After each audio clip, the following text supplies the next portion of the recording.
তো গাইস সবার আগে টিকটক ভিডিওটা দেখো, তারপরে এই ভিডিও ফানি কমেন্টস করবো। Let's go.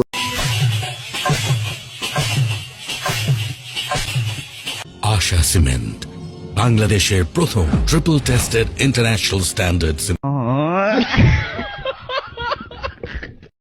এক নাম্বার সিমেন্ট, না না এক নাম্বার চা। গুহা, না না না লোহা। তো গাইস সবার আগে টিকটক ভিডিওটা দেখো, তারপরে এই ভিডিও ফানি কমেন্টস করবো। Let's go. ওয়াও, পার্লারে গিয়েছিলি? না তো। তাহলে এত গ্লো কিভাবে? গ্লো এন্ড লাভলি থেকে। শুধু গ্লো এন্ড লাভলি? এটা কমায় ডার্ক স্পটস, ডার্ক সার্কেলস আর রোদের মলিনতা। গ্লো এর জন্য কালা কেতু। আমার জীবনে প্রথমবার দেখলাম পোলারাও ফেয়ার এন্ড লাভলিতে।